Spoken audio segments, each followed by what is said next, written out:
বুকে হাত দিয়ে ইয়া ফাত্তাহু ৪১ বার পড়লে কি হয় আপনি জানলে অবাক হবেন। ইয়া ফাত্তাহু এটি আল্লাহ পাক রব্বুল আলামিনের গুণবাচক বরকতপূর্ণ একটি নাম, ফজিলতপূর্ণ একটি নাম, মাহাত্ম্যপূর্ণ একটি নাম, তাৎপর্যপূর্ণ একটি নাম। ইয়া ফাত্তাহু নামের অর্থ হলো হে বিজয়ী দানকারী। আল্লাহ পাক রব্বুল আলামিন বান্দাকে জালিমের জুলুম থেকে বিজয়ী দান করবেন, অত্যাচারীর অত্যাচার থেকে বিজয়ী দান করবেন। আল্লাহ তাআলা হিংসুকের হিংসা থেকে বিজয়ী দান করবেন। আল্লাহ পাক রব্বুল আলামিন সকল ধরনের চিন্তা ও পেরেশানি থেকে তাকে সফলতা দান করবেন। আল্লাহ তাআলা তার সকল ধরনের মানসিক পেরেশানিকে দূর করে দিবেন। কেননা আল্লাহ তাআলা বলেছেন ওয়ালিল্লাহিল আসমাউল হুসনা ফাদউহু বিহা। আল্লাহ পাক রব্বুল আলামিনের জন্য রয়েছে সুন্দর সুন্দর নামসমূহ, সুতরাং তোমরা তার সুন্দর নাম ধরে আহ্বান করো, তাকে ডাকো। আল্লাহ পাক রব্বুল আলামিন তোমাদের ডাকে সাড়া দেবেন।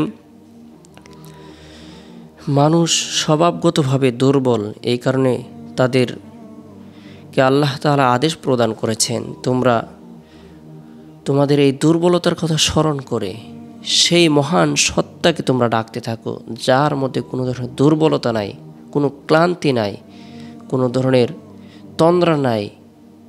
আল্লাহ তাআলা সেই সত্তাকে ডাকতে বলেছেন, তার সুন্দর নাম ধরে আহ্বান করতে বলেছেন।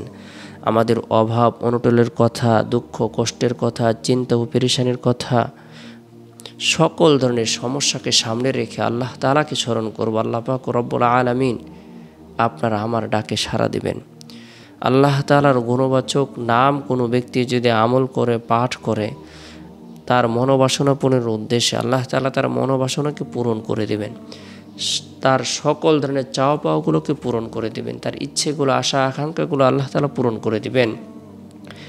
আর আল্লাহ তাআলা বান্দার খুব নিকটেই থাকেন। ওয়া ইযা সাআলাকা ইবাদি আন্নী ফাইন্নী করিব উজিবু দাওয়াতাদ দাঈ ইযা দাআন। আর আমার বান্দারা যখন আপনার নিকট আমার ব্যাপারে জিজ্ঞাসা করে, তখন আপনি বলে দিন আমি নিকটেই আছি, আমি দোয়া করে দোয়া কবুল করি যখন সে আমার কাছে দোয়া করে। আল্লাহ তাআলা সবসময় আমাদের নিকটেই আছেন। সুতরাং কেউ যদি আল্লাহকে খুব কাছের ও আপন মনে করে বিনতিভাবে দোয়া করে, তাহলে অবশ্যই তার দোয়া কবুল হবে। সুবহানাল্লাহ। আমরা আল্লাহর গুণবাচক বরকতপূর্ণ এই নামটি ইয়া ফাত্তাহু ৪১ বার পাঠ করব, আমল করব বুকে হাত দিয়ে।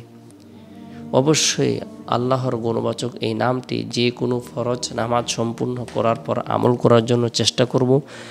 বান্দার নেক কাজ সম্পূর্ণ করার পর আল্লাহ তাআলা তার দোয়াকে কবুল করেন। যে কোনো ফরজ নামাজ সম্পূর্ণ করার পর ইয়া ফাত্তাহু নামটি আমরা বুকে হাত দিয়ে ৪১ বার আমল করব। আল্লাহ তাআলা রিজিকের মধ্যে প্রশস্ততা দান করবেন। আল্লাহ তাআলা জালিমের জুলুম থেকে বিজয়ী দান করবেন। আল্লাহ পাক রব্বুল আলামিন মানসিক পেরেশানিকে দূর করে দিবেন। মনের যত ধরনের সংকীর্ণতা রয়েছে আল্লাহ তাআলা দূর করে দিবেন। আল্লাহ পাক রব্বুল আলামিন সার্বিকভাবে কল্যাণ প্রদান করবেন। অবশ্যই নামটি আমল করার পূর্বে গুনাহ মাফের উদ্দেশ্যে তওবার নিয়তে ইস্তিগফারের আমল করে নেব। আস্তাগফিরুল্লাহ রাব্বি মিন কুল্লি যামবি ওয়া আতুবু ইলাইহি। আস্তাগফিরুল্লাহ রাব্বি মিন কুল্লি যামবি ওয়া আতুবু ইলাইহি। এরপরে নবী সাল্লাল্লাহু আলাইহি সাল্লামের প্রতি মহব্বত রেখে, ভালোবাসা রেখে যে কোনো দুরুদের আমল করব। ৪১ বার ছোট্ট দুরুদ হলো সাল্লাল্লাহু আলাইহি সাল্লাম, উত্তম দুরুদ হলো দুরুদ ইব্রাহিম, যে দুরুদটি আমরা নামাজের মধ্যে পড়ে থাকি সেটি হলো উত্তম দুরুদ শরীফ। এরপরে বুকে হাত দিয়ে ইয়া ফাত্তাহু হে বিজয়ী দানকারী। আল্লাহ তাআলা মাজলুমকে বিজয়ী দান করেন, আল্লাহ তাআলা দুর্বলকে বিজয়ী দান করেন, আল্লাহ তাআলা দরিদ্রকে বিজয়ী দান করেন। আল্লাহ পাক রব্বুল আলামিন সকল ধরনের অভাব অনটল থেকে আপনাকে আমাকে নিরাপত্তা দান করেন। একথা বিশ্বাস রেখে আল্লাহর গুণবাচক এই নামটি আমল করব। আল্লাহ তাআলা আপনাকে আমাকে সকলকে জালিমের জুলুম থেকে নিরাপত্তা দান করুক। ইয়া ফাত্তাহু নামটি আমল করার তৌফিক দান করুক।